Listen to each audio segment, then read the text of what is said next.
Hi, I'm Dr. Jackson Crawford. I'm a historical linguist specializing in Old Norse and languages related to it, either laterally, languages of the same time period roughly, like Old English, ancestrally, languages like Proto-Germanic and Proto-Indo-European, or by descent, languages such as modern-day Icelandic and Norwegian. And on my channel I often talk about word origins, Norse mythology, things like that. And since this is the week of Thanksgiving, I thought that it might be nice to talk about the word thank, which has some interesting features of its history, both leading up to the English word and then in some of the side steps it's taken in other related languages.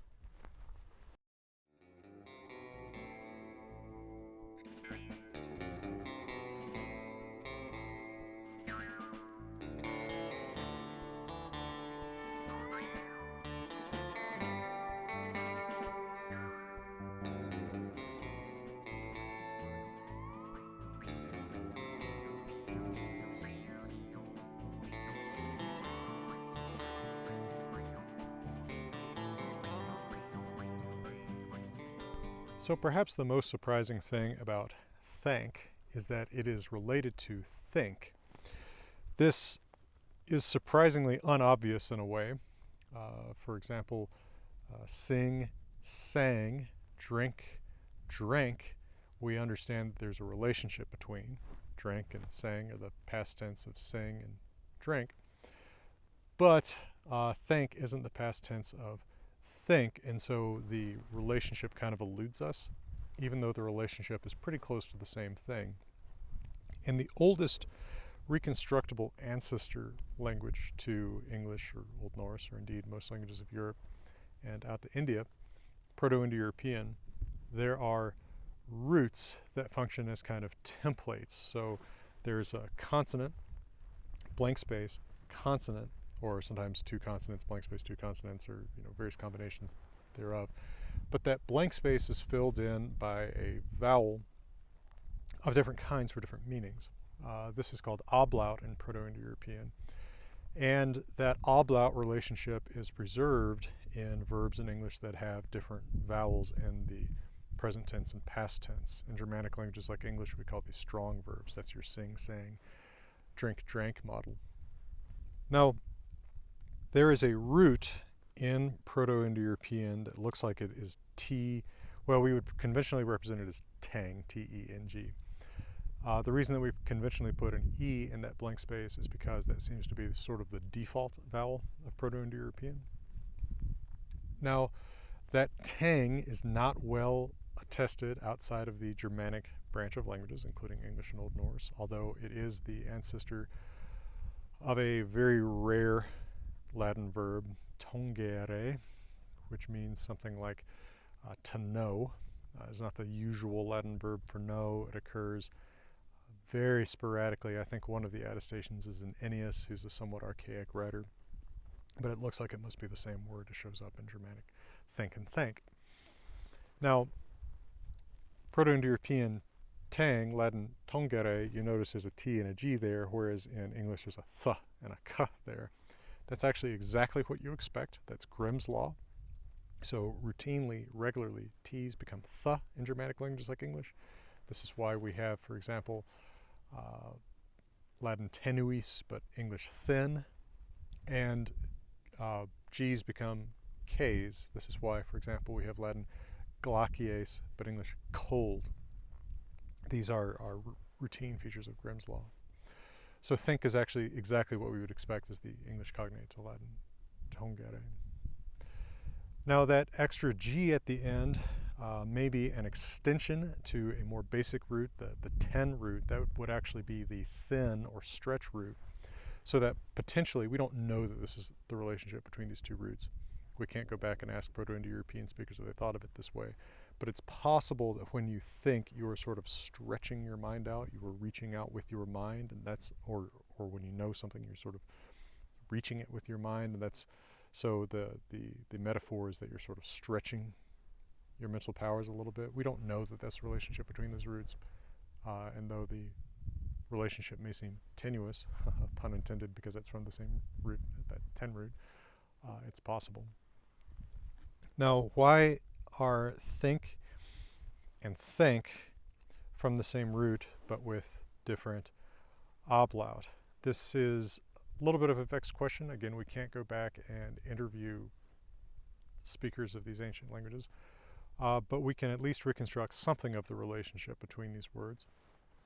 And I'll do the best that I can with that after a quick word from my friends and partners at Grimfrost.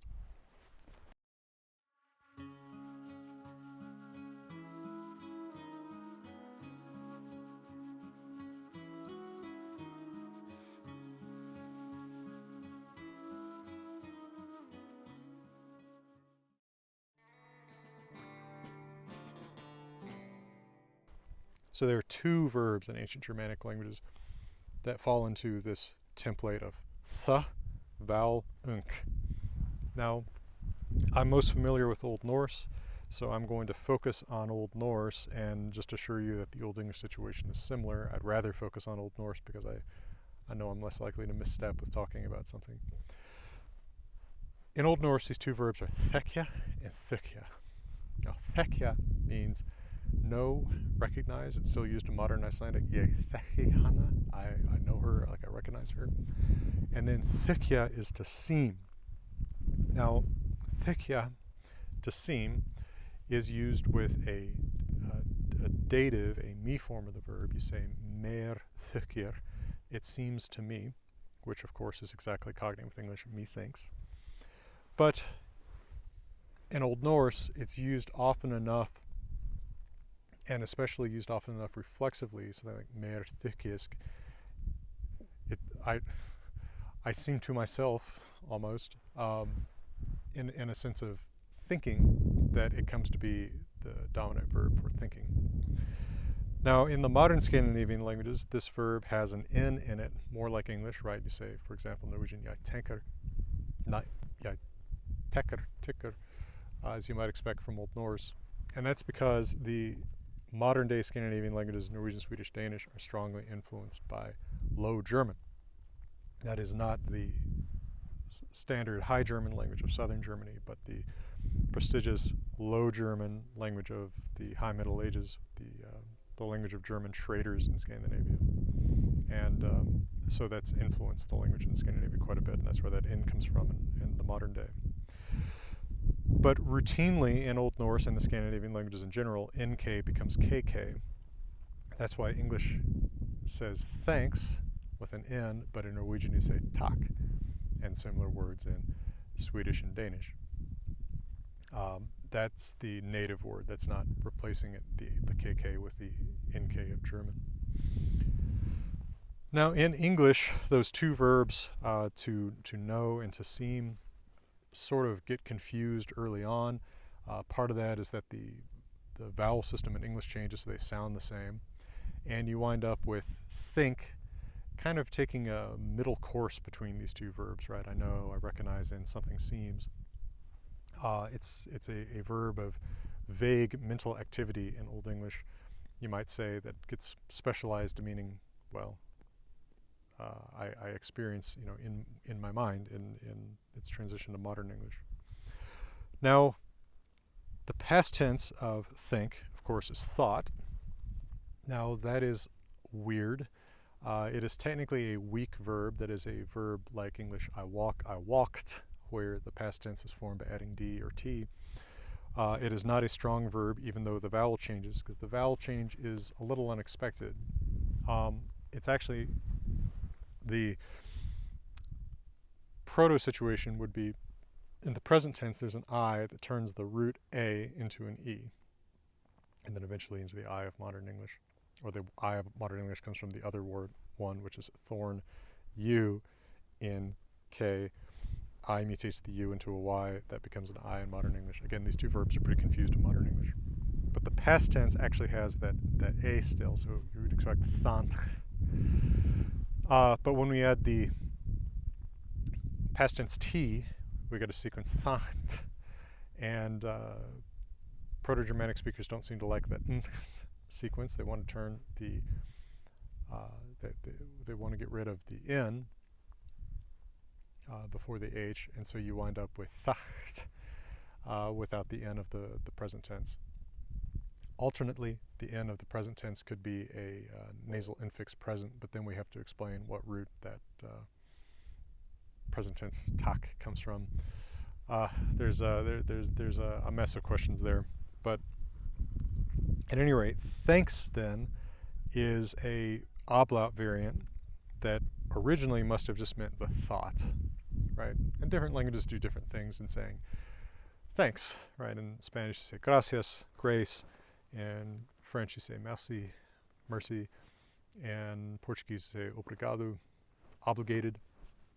But in Germanic languages, the word for thanks, gratitude, is expressed by thought, like you're giving someone a thought, or perhaps thanking them for their thought. We see the word in Gothic as thanks. It might actually just be thunk. Since we only see it in the accusative, it might not have that masculine S in the nominative, but it probably did. We see it in Old Norse as thok. Modern Icelandic, you can still say thuk, which is directly from that, although Icelanders today usually say tak, borrowed from with the T borrowed from the Danish form. And of course German, danke is, and Afrikaans, dankie, Dutch, danke, these are all from the same thing. Sometimes the plural, just like English thanks is. I'm giving you thanks, I'm giving you thoughts of gratitude. So I've just spun out quite a web of words there, and maybe the relationship between them isn't perfectly crystal clear, and there are still some questions. Like it's still a little funny that the past tense of think is thought. It's surprising that hasn't been analogized out and people don't say thinked. In some languages, Germanic languages, that regularization has happened, but it never has in English, nor in Icelandic. And of course, I hope this sort of clarifies the relationship between think and thank, and perhaps the reason why people say me thinks, because just like Old Icelandic or Modern Icelandic, mér þykir means, it seems to me, that's what me thinks formerly meant. Well, I am very grateful. I give my thanks, my thonks, my thok, to my Patreon supporters for continuing to support this channel and my attempts to bring good information about language, myth, runes, etc. to a wider public. Thank you folks for checking out the Amazon quote-unquote influencer page, where you can buy my books and books I recommend and things like that, and help support the channel a little bit. And from beautiful Colorado for now, I'm wishing you all the best.